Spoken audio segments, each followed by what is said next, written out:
I can tell you how Martin Scorsese gives me, as an actor, his notes after he sees a scene. He watches in a black box, watches the monitor, blind as a bat, not really, but he's come out of his box and it's rather bright, so he's guided by his assistant. He's led across a mass of cables and hazards, and he stands in front of me and he says, "Do you want to do another one?" Simple as that. It's pure and simple as that. Instead of boring you to sleep with endless notes that are unplayable that some arrogant directors force on the actor. He said, "Do you want to do another one?" And I say, "Yeah." Or if I say no, he says, "Great, let's move on."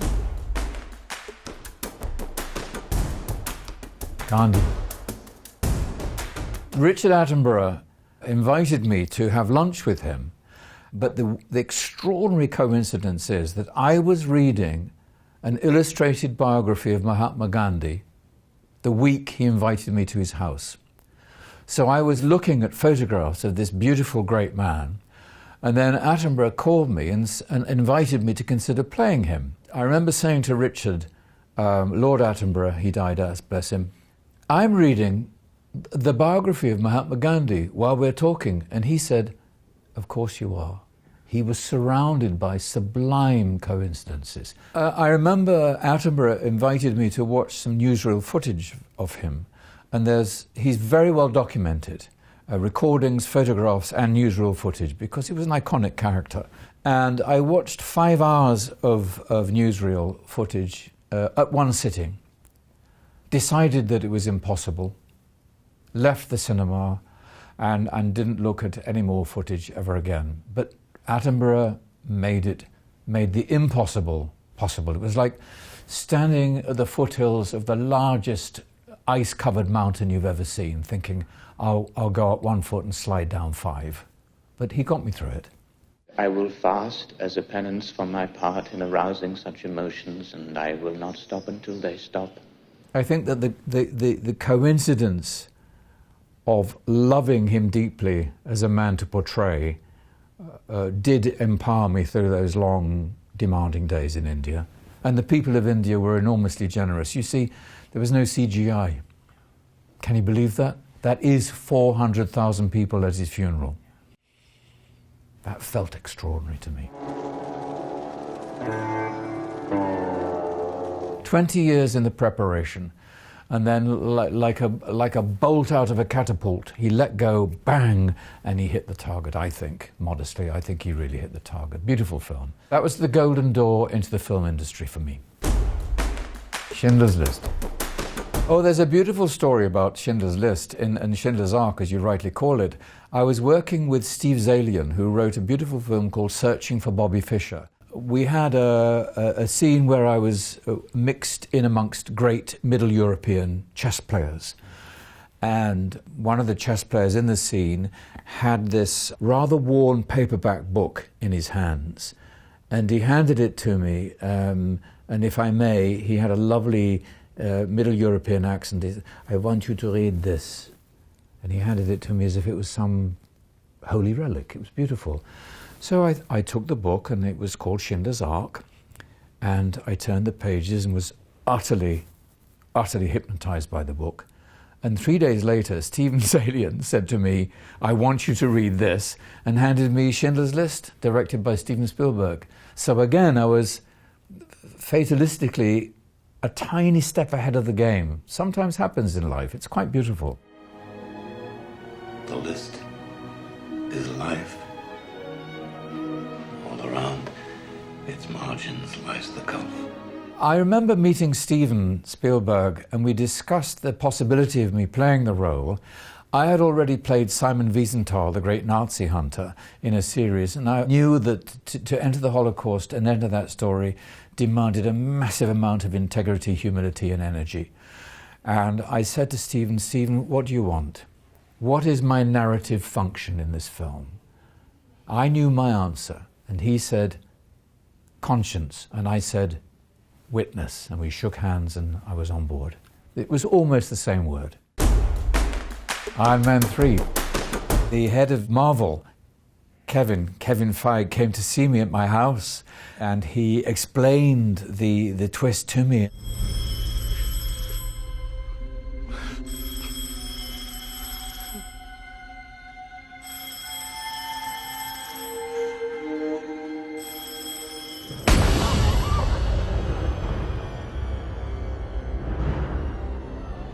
I found it absolutely thrilling to play an actor playing a performance. Thrilling. Just a role? The Mandarin? See, it's not real. I did base him on some of the actors I rubbed shoulders with in the Royal Shakespeare Company. It is his finest hour. It is his greatest performance. I think, in all humility, I must say that Trevor is quite a splendid actor. Well, I panicked, but then I handled it. Bugsy. I think of Meyer Lansky, and I think of him coming from an embattled shtetl in Russia. The Jews of Russia were constantly harassed. Pogroms, and then followed, of course, by Einsatzgruppen in World War II.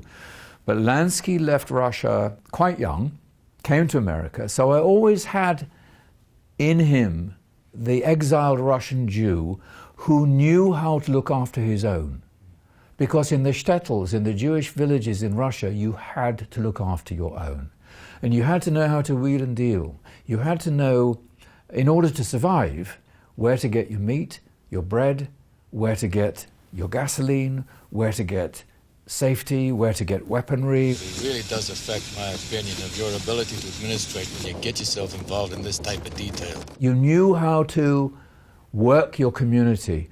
That was translated by Meyer Lansky into looking after his team. So I did not play him as a gangster. I played him as a patriarch. Ben has only one problem, the same problem he's had since we were all kids together, sticking up crap games in the streets. He doesn't respect money.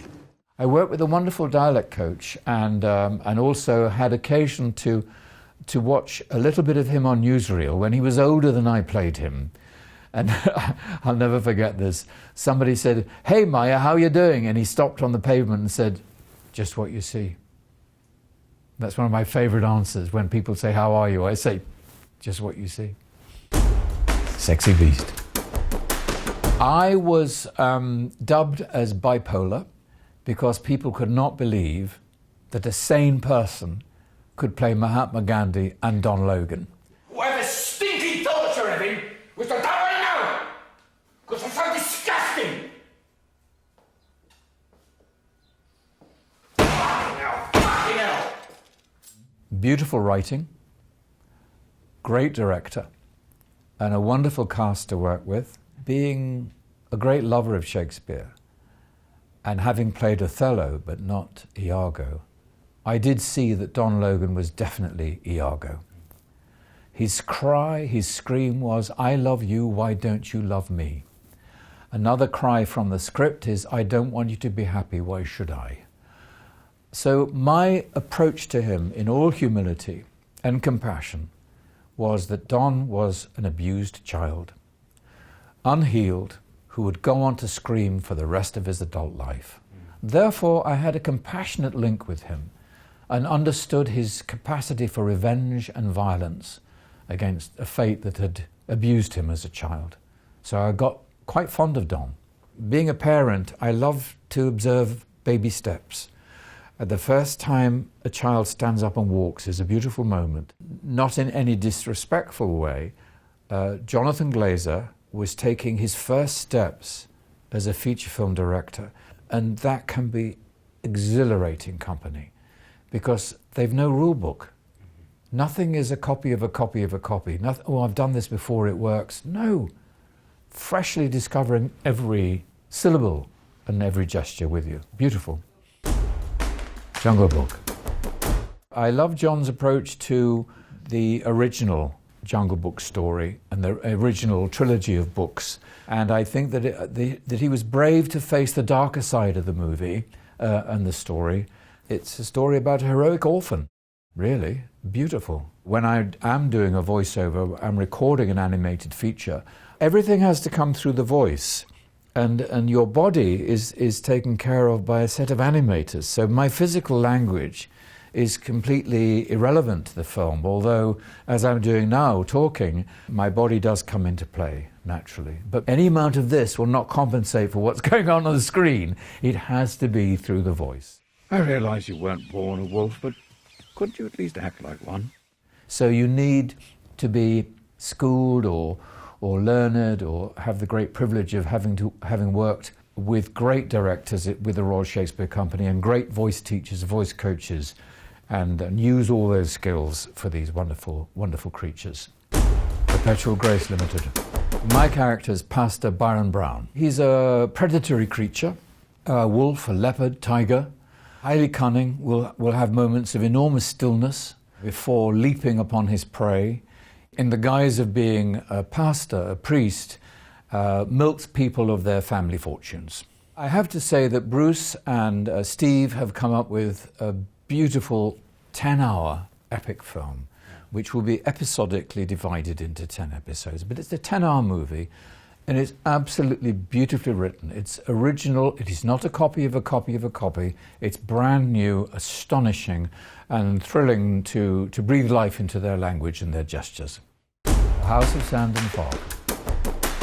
I know one's not supposed to have favourites, so I won't say anything. But working again with a first-time director was thrilling. And again, he was a great patriarch. I love playing brave, fearless, tribal father figures. I find it empowering and necessary as a story to tell people. And I found him absolutely heroic, capable of feats of great endurance, great resilience, and crushing grief, and finally taking his own life. Jennifer was a wonderful colleague to work with. Our scenes were like a duet. It was beautiful working with her. She made herself very vulnerable. We all did. We had to be vulnerable to the bigger picture, the greater story. Very pure, very beautiful story. It's a story about aspiration, achieving your goal, and then suffering terrible loss. Shutter Island. That was my first experience with Marty, and he had a very fine grasp on exactly where we were in the picture, because it's a story within a story within a story. And at first you think possibly one could construe my character as a rather dark, sinister force. And then you realize as my character evolves that he actually, as a psychiatrist, embodies unconditional love, that he would do anything to save and cure that patient, even if it meant going into hell with him and guiding him through hell and out again. Then blast away, because that's the only way you're ever getting off this island.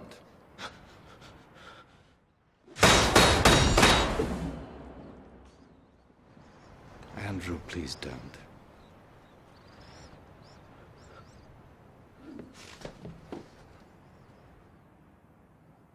Leo's character decides that he's having the symptoms of the recurring nightmare yet again, and decides to have himself lobotomized, which is a kind of suicide.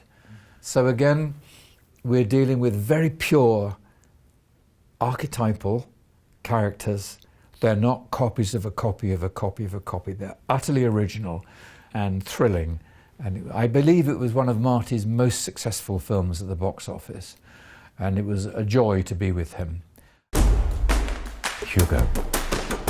To play a director, directed by a great director, was challenging and thrilling and exhilarating, and I was very honoured that he'd chosen me to play one of clearly his great heroes of cinema. As you know, he's passionate about saving every fragment of motion picture footage that's available on the face of the earth. He restores this fading, corroding image of our beautiful industry and past and craft. Again, it's a pure piece of mythology where my character, Georges, has his years in the wilderness, rather like a biblical character. Stop it, this is your work! My work? What am I? Nothing but a penniless merchant, a broken, wind-up toy. And then after years in the wilderness, rather like the tablets from heaven, his films are rediscovered, placed back into his hands, screened again to great applause, and he ended his days, I think, as a very grateful and happy man. And the story, again, rather like a patriarch, the story of him guiding the little boy through life and the boy guiding him, which is beautiful, is another wonderful layer that Scorsese, in his depth of imagination, is aware of. I am standing before you tonight because of one very brave young man. I think that if I can see on the page that the writer, director has a genuine grasp of patterns of human behavior, and I can recognize, that's a real dance, then I'm on board. If again, I'm sorry to use this phrase, but it haunts me a bit. If it's a copy of a copy of a copy, I can smell it immediately, I'm not interested. Originality, purity, and something that has its roots in something eternal.